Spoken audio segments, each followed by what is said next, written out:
Buenas tardes, auditores. Hoy nos encontramos en el capítulo número 3 del Faro de la Historia. Quien me acompaña es Benjamín Arroyo, estudiante de Derecho de la Universidad San Sebastián, y quien les habla, Yandari Rojas, estudiante de la Universidad Austral de Chile. Y hoy en día hablaremos sobre la primavera árabe, en donde haré hincapié con la siguiente frase de Enrique Larroque, mencionando lo siguiente: la descolonización, que tuvo lugar después de la Segunda Guerra Mundial, hizo creer a los soñadores que al fin todos los pueblos tendrían libertad, idénticos derechos y capacidad de autodeterminación. No obstante, mucho antes que accediera a la independencia, las últimas de las antiguas colonias, se vio que los grandes ideales internacionales continuaban siendo utopías. Había surgido lo que pronto se denominaría tercer mundo, con la mayoría de la población mundial perdiendo cada año posiciones en relación con los países desarrollados y careciendo de expectativas para entrar en la fase de despegue económico. Por ende, en los términos modernos, hablaremos como por ejemplo de los Estados Unidos, que pueden tener acceso a Irak, pero no sea lo contrario. Segundo, en casi todos los conflictos armados, el primer y el tercer mundo, el primero ganó las batallas, generalmente con pocas dificultades. Tercero, el resultado fue una inferioridad política de los estados del tercer mundo, grandes o pequeños en relación con los del primer mundo, según Eric Hobsbawm. Para comenzar, me gustaría hablar un poco de los antecedentes o el territorio árabe en este caso, que es el tema que nos compete, y me gustaría preguntarte, Benjamín, ¿por qué razón, motivo, este territorio es visto por los demás países durante un largo periodo histórico? Ya nos remontamos desde lo que es el Imperio Persa hasta la actualidad como un punto estratégico. Hay que tener en cuenta primero que ese territorio nunca ha sido libre y sus personas nunca han tenido como una suerte de nación, no sé si me explico, porque siempre han estado gobernadas por algún agente externo, ¿no? Por ejemplo el Imperio de Babilonia, después el Imperio Persa, el Imperio Otomano, los imperios ingleses y franceses en el tiempo de la Primera Guerra, y eso es más que nada por una suerte de beneficio económico que se produce, porque está el canal de Suez, donde hay una pasada desde Asia hasta Europa directa y no hay que dar la vuelta por África, así que es como una parte estratégica. Y además que ahora modernamente tienen los desiertos de Arabia los depósitos de gas natural más grandes del mundo, así que es obviamente una fuente económica importante en este caso.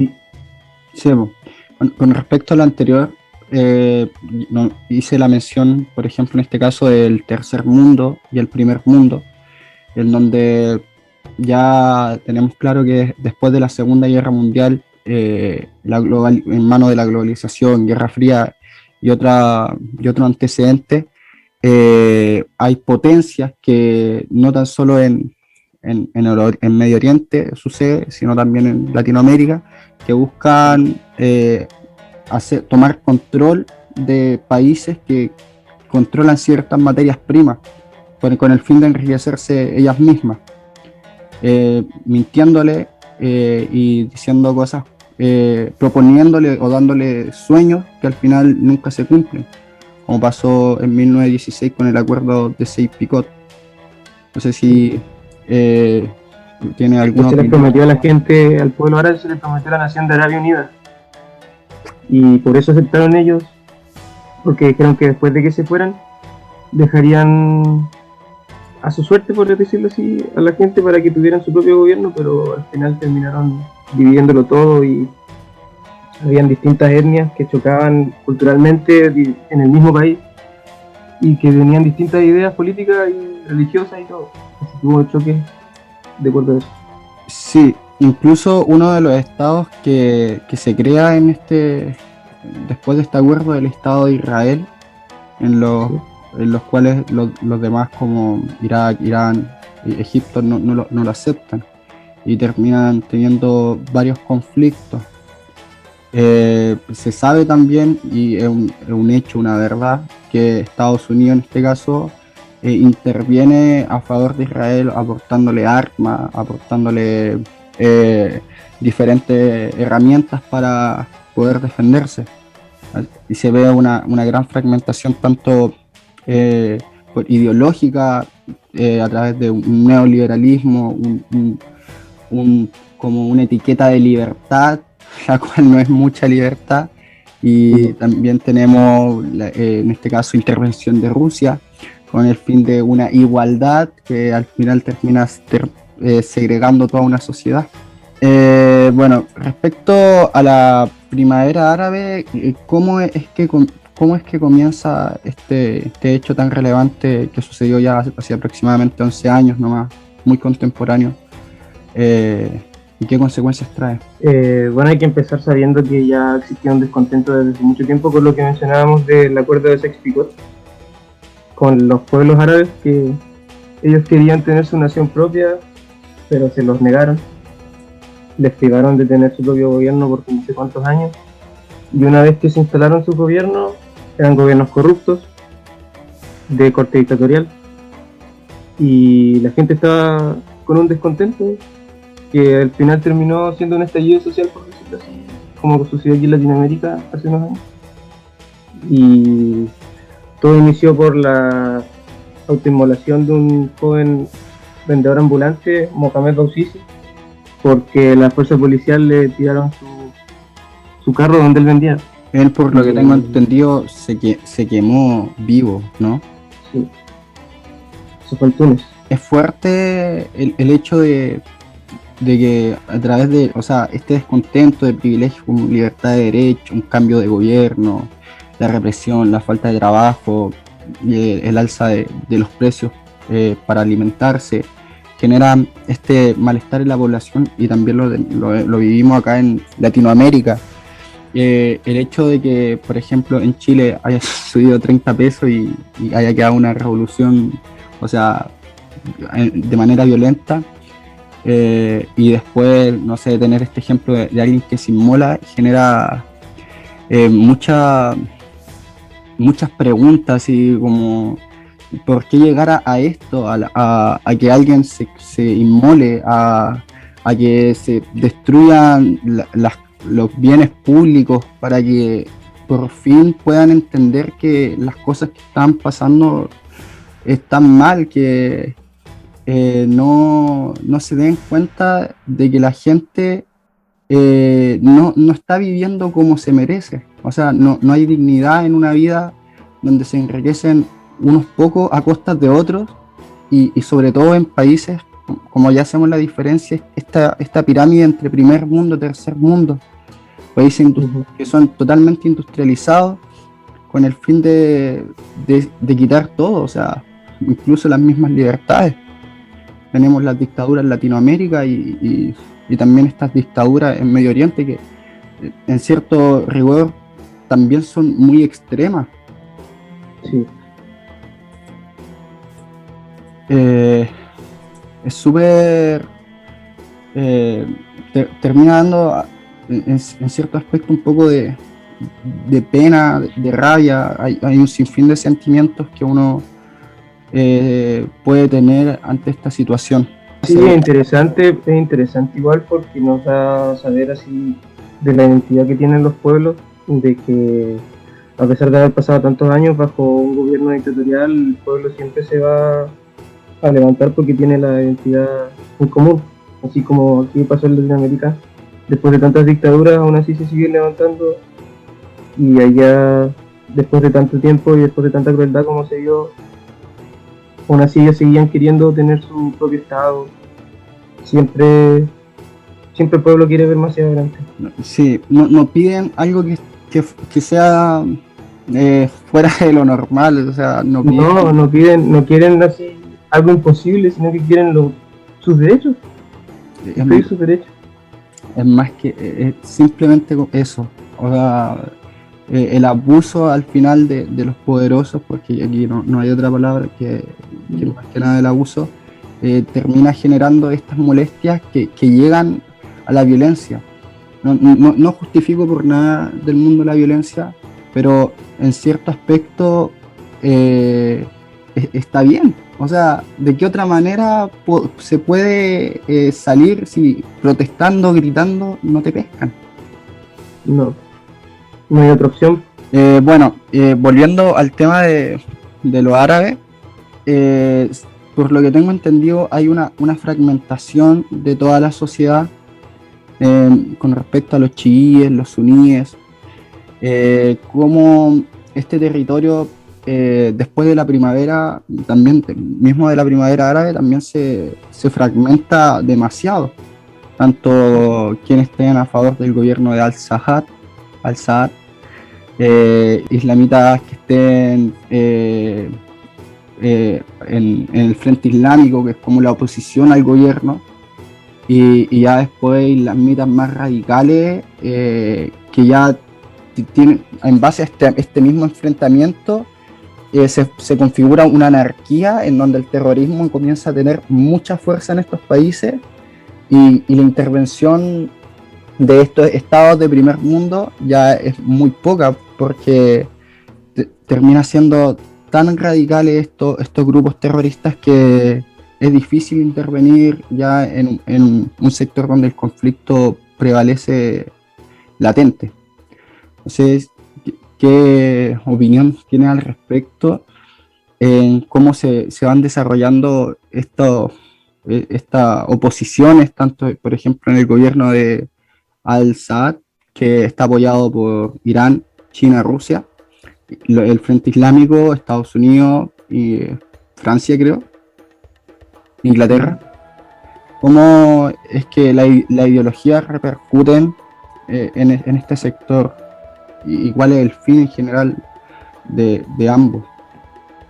Hay que partir aclarando primero que la gran mayoría de la población árabe son de corte suní, que es como una rama más conservadora del Islam.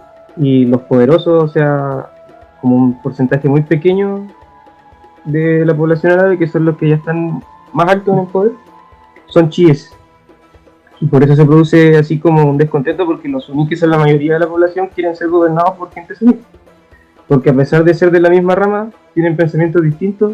De hecho, los chiíes son de corte socialista, más agnósticos, por la ideología del Baas, que se sale desde Siria y se va hasta Irak. Y al irse la ideología Baas hasta Irak, ahí surge Saddam Hussein, que también era un dictador bastante conocido en la historia, porque Estados Unidos llegó después, invadió Irak en el tiempo de guerra por los 2000, porque se decía que Irak era quien financiaba a Al-Qaeda, que era el movimiento islámico jihadista en esos tiempos, con el atentado del 9/11 y todo eso. Y como que Siria se quiso separar de eso y surgieron más radicales aún. Y después salió Al-Nusra desde Irak y se fue a instalar a Siria, que al final al cabo era como Al-Qaeda en Siria, por decirlo. Era con otro nombre solamente. Y de ahí estuvieron operando desde la sombra, y yo creo que estuvieron esperando hasta que la gota rebalsó el vaso para así tomar el poder de ellos. Se aprovecharon de la situación y para poder hacer lo que tenían en mente, instalar un califato y todo eso. Incluso creo que hay una lista de como países con los cuales Estados Unidos no negocia, en donde está Irán, Irak, Exacto. cerrándole absolutamente todo, porque al final Estados Unidos es un bloqueo comercial. Sí, un país que es poderoso en ese aspecto y que tiene relación, o sea, estamos hablando de un mundo en su mayoría neoliberalista, en su mayoría, y hacer este cierre obviamente genera una crisis tremenda. Y bueno, durante la historia no es solamente el Medio Oriente que ha sufrido esto pasó con Chile en el periodo de Allende, está pasando en Venezuela, pasó en Cuba, Está pasando en Cuba. Y esto al final lo que genera, en vez de, no sé, uno uno quizá igual es un poco idealista en este caso, es decir, a ver, son países de primer mundo, son países que tienen un potencial pero abrumador sobre países de tercer mundo y en vez de ofrecer una ayuda directa sin, no sé, tratar de privatizar, de despojar, de desculturalizar, hacen lo contrario, o sea, te cierran las posibilidades de desarrollo, eh, te oprimen y no te dan esta libertad, porque al final te encarcelan, en este caso en Medio Oriente, en un lugar conflictivo, en donde el terrorismo ya abarca la mayoría del territorio. Es que para mí son culturas completamente distintas porque Estados Unidos para mí sigue siendo imperialista. O sea, como que siguen creyendo, o sea, son colonias con otro nombre, no sé si me explico. Sí. Que buscan sacarle sus materias primas para su beneficio propio, y cuando los otros países no acceden, ahí se produce el bloqueo del que tú estabas hablando. Así que se aprovechan del poder que tienen, porque el imperialismo no se ha acabado nunca, siguen queriendo tener ellos el poder de todo el mundo, y mientras más países anexen, a ellos no les importa porque van a enriquecerse ellos y la gente les da lo mismo. Sí, porque al final por ejemplo, que tú conoces un poco del Estado de Derecho, en donde uno tiene donde el Estado debe tener soberanía sobre su territorio, la necesidad del Estado de manejar al final el destino propio y controlar a la nación termina siendo inferior ante países como tú dices, que son imperios, que si ellos mueven una pieza, cambian todo, pueden cambiar absolutamente todo. Sí, y al final generan países, en el caso de Medio Oriente, que son diseñados para sus propios fines sin pensar en la población. Y son principios fundamentales de lo que tú estás hablando, puede ser, por ejemplo, del principio de autodeterminación de los pueblos, de que cada nación, cada pueblo puede exigir que se le reconozca su gobierno, y los países de primer mundo no están respetando eso. Entonces, ¿tan mal estamos, me pregunto yo, como para dejar que eso pase como comunidad internacional?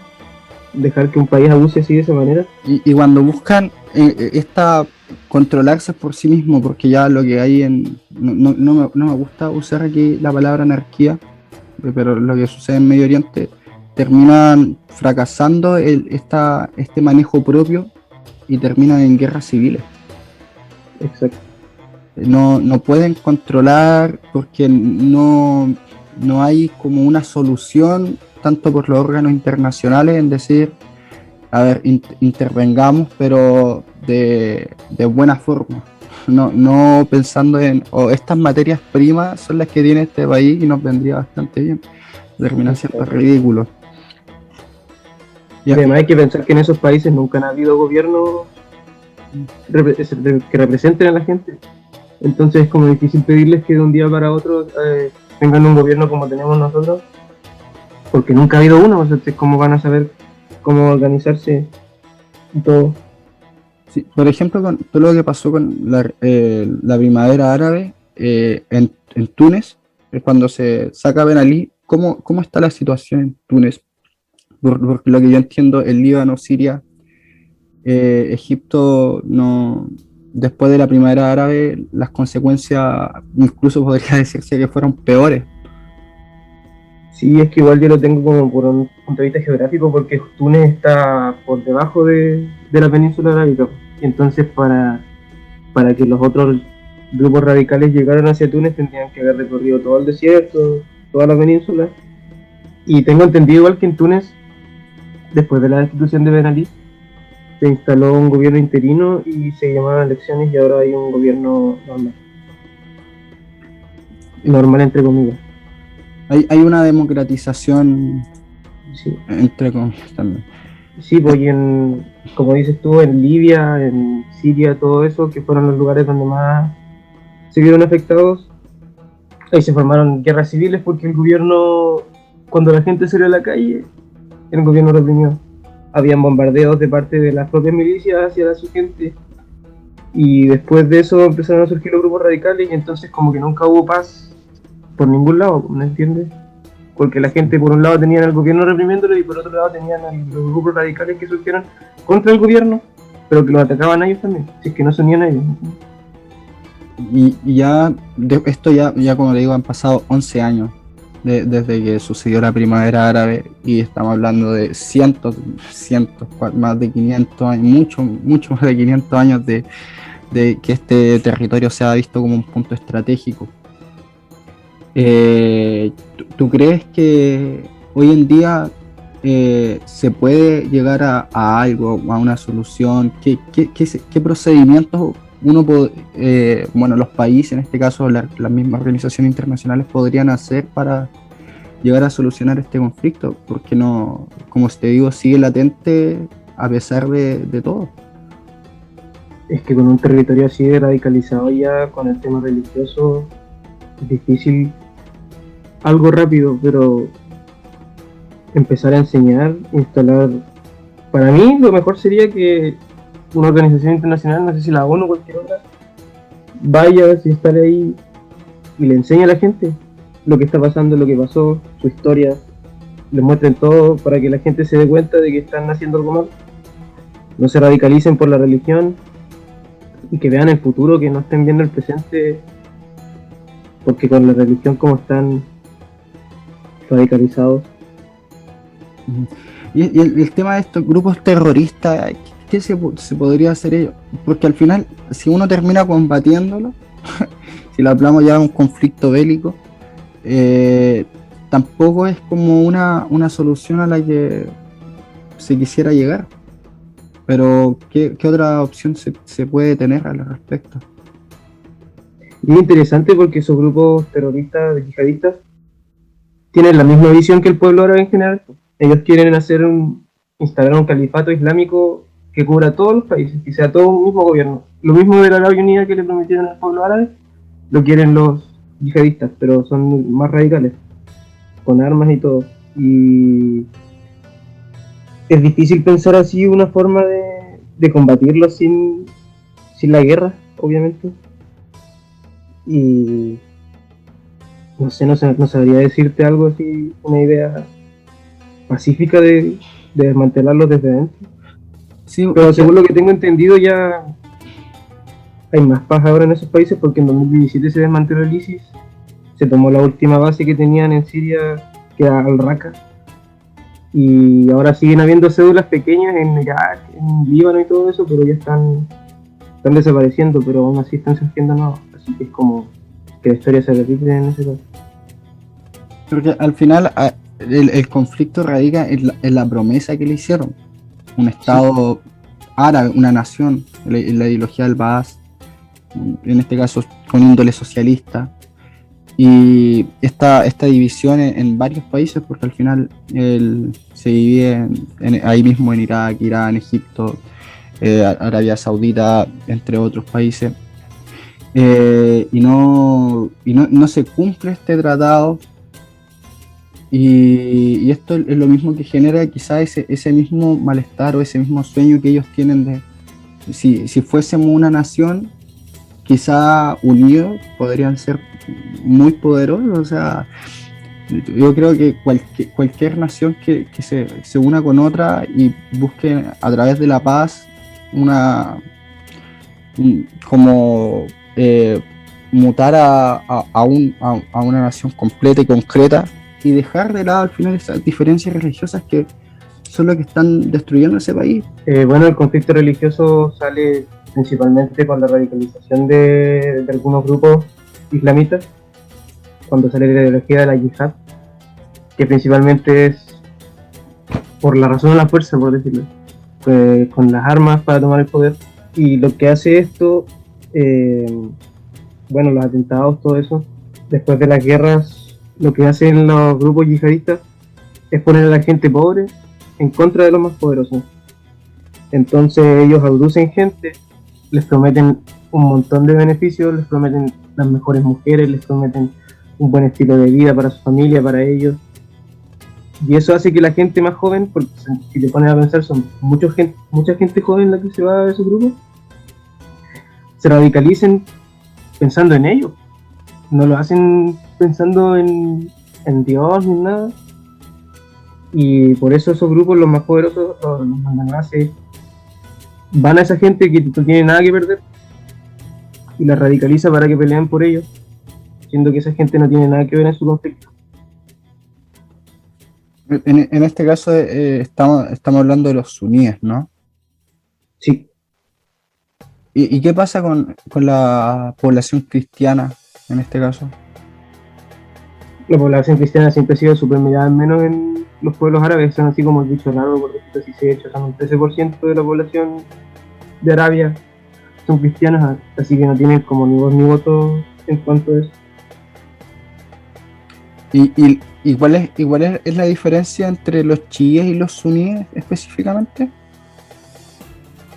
Los suníes son de corte más conservador, así como que siguen el Corán, no al pie de la letra, pero son como más, por decirlo así, un pechoño aquí en Chile, ¿me entiendes? Vale. Y esas son la mayoría en los países árabes.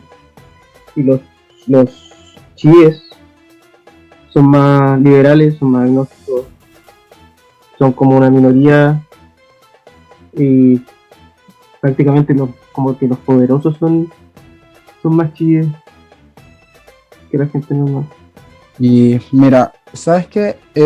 Este tema lleva para llegar a muchas conclusiones, tanto intervención de primer mundo, tercer mundo, un conflicto basado tanto en lo religioso, en promesa, en la radicalización de una batalla, que al final siempre existe esta ideología, o sea, en mi carrera menos nos explicaban la dialéctica del amo y el esclavo, en donde hay siempre un grupo que va a levantarse contra los poderosos con el fin de que lo reconozcan. No sé si me entiendes. El tema de la primavera árabe no es algo que no se haya visto antes en el mundo. O sea, tuvimos revoluciones francesas, la misma revolución en Inglaterra, la independencia, el levantamiento contra la dictadura también en América Latina, y bueno, el estallido social en Chile, el estallido en Colombia, lo que está pasando en Cuba. No es algo que sea como anormal en este sentido, pero es interesante ver que y el factor común que hay en todo esto es el malestar, la falta de oportunidades, la desigualdad, sí, la exigencia de derechos esenciales, yo creo, esenciales para la subsistencia del hombre en la sociedad. Y como mencionamos anteriormente, cómo no se llegan a dar soluciones a estas problemáticas que, como te digo, son levantamientos que se han dado a lo largo de toda la historia, se siguen dando, y aún así todavía no se llega a una conciencia por parte de una minoría, porque al final ni siquiera es que, no sé, que sea una mayoría o un 50-50, que haya una fragmentación completa de la sociedad. Estamos hablando de, en este caso en Chile, el 1% más rico. El 1%. Entonces, ¿cómo podemos mirar el futuro ahora que, no sé, este hecho de la primavera árabe haya sucedido hace 11 años, lo estallido en Latinoamérica, que no solamente fueron en Chile, sean hace 2 años nomás, la sociedad se está levantando en contra del imperialismo, en este caso, pero aún así no se llega a, no sé si como echarle la culpa a la sociedad, a la conciencia, a la concientización, pero no dan soluciones, no dan como el brazo a torcer. Y va a seguir pasando, o sea, imagínate, 11 años, 10 años de diferencia entre un estallido en un continente y en otro.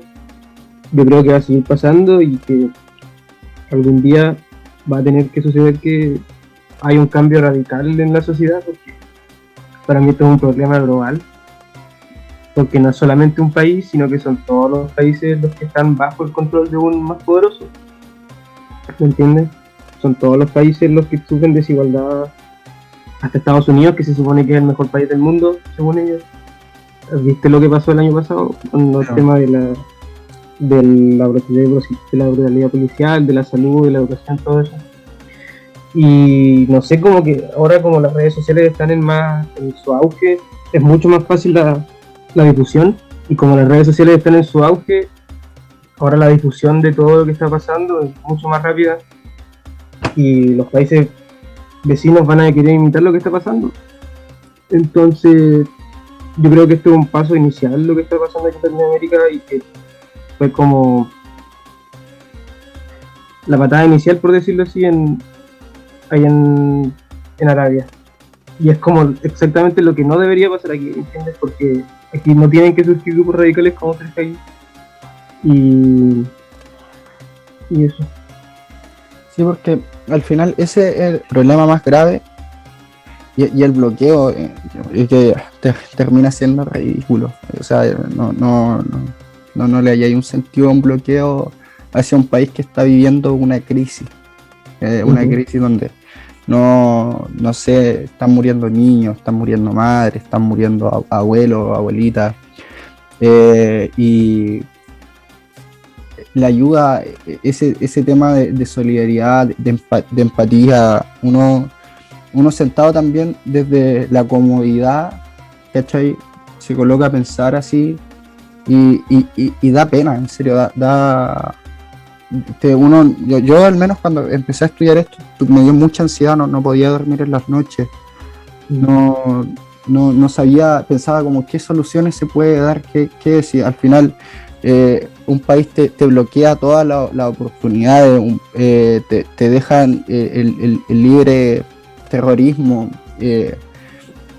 y hay un conflicto religioso latente, y por otro lado se le otorga ayuda a países que en vez de solucionar el problema terminan agrandándolo más. Entonces, y todo esto por un sesgo ideológico, porque al final no es solamente en este caso Estados Unidos, estamos hablando de países poderosos, Rusia, Inglaterra, Francia, países que siempre se han alimentado a costa del tercer mundo, siempre. Y es un hecho histórico. Entonces como que no te deja de disgustar esa manera de pensar de países que al final viven su vida, obviamente no la viven tranquila, porque en todos los lados hay pobreza, en todos los lados hay desigualdades, pero es menos, es otro pensamiento, otra manera de hacer las cosas. Al final los demás son los que sufren, y como tú dices, espero que, yo no creo que Latinoamérica llegue a haber grupos radicales a tal extremo de generar una crisis, porque sería una crisis ya muy global. Pero ya mirando el caso del Medio Oriente, no deja de ser importante, no deja de generar esta rabia, esta angustia, y mucho uno no puede hacer, uno puede conversar estas cosas y hacerlas saber al público, porque también hay muy poca información al respecto ante estos temas. Sí, y es frustrante porque al final son muchos los que terminan en las ruinas. Pues. Si tú has visto las imágenes de cómo quedan las casas y son un montón de gente, de los refugiados, todo eso.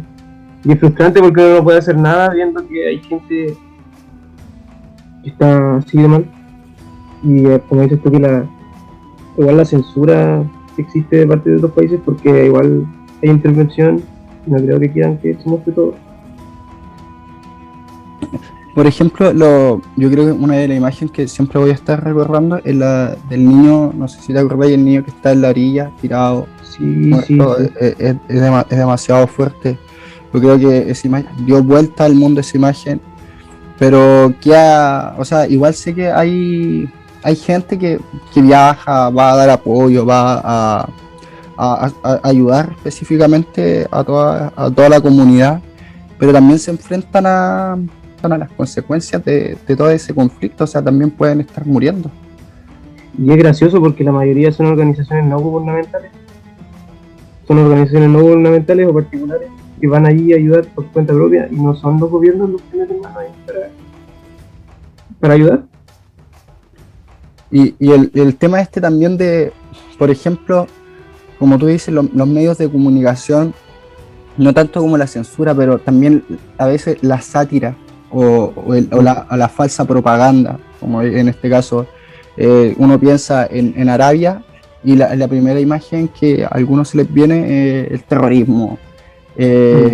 No sé, que te pueden atacar en cualquier momento, o las bombas, o sea, te meten en los medios de comunicación en la cabeza, Una campaña del terror. efectivamente, que al final no ayuda a nada, ni a concientizar ante el tema. Al final genera memes en redes sociales, burla, Racismo, clasismo. racismo, sí, y, y no es bueno para nada.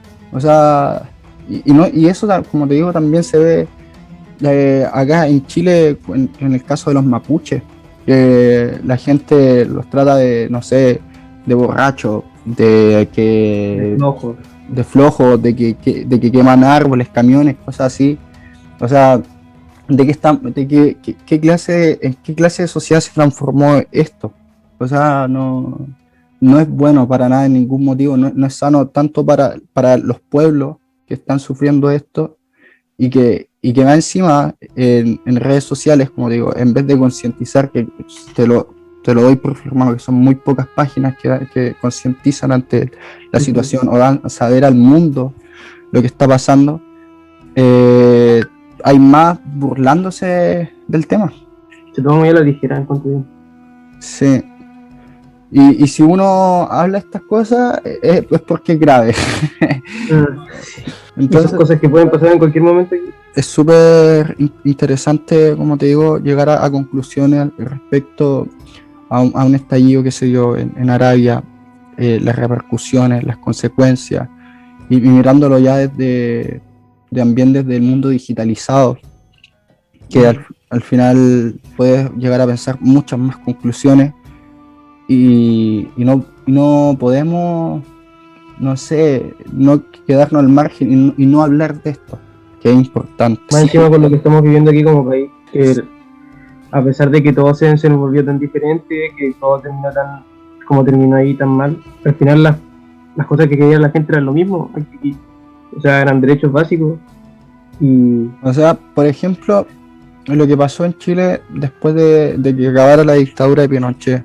Uno puede tratar a los gobiernos de la transición de amarillo, de que no hicieron mucho, de vendidos, pero también hay que tener en cuenta que al final trabajaron bajo una constitución en un país donde existe una supremacía constitucional, hecha con un sesgo neoliberalista en todo sentido, en todo aspecto. Sí.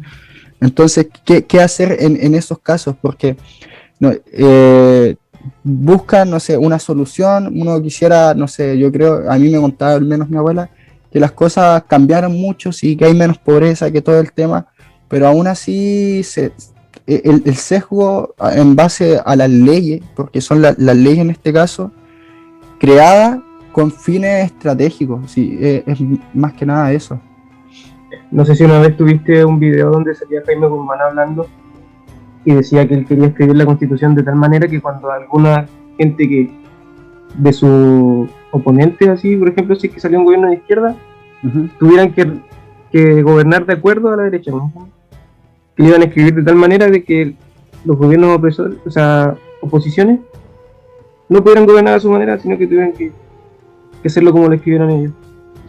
Y así se dio porque después de Pinochet se siguió privatizando. Creo que Lagos Sí. terminó de privatizar todo.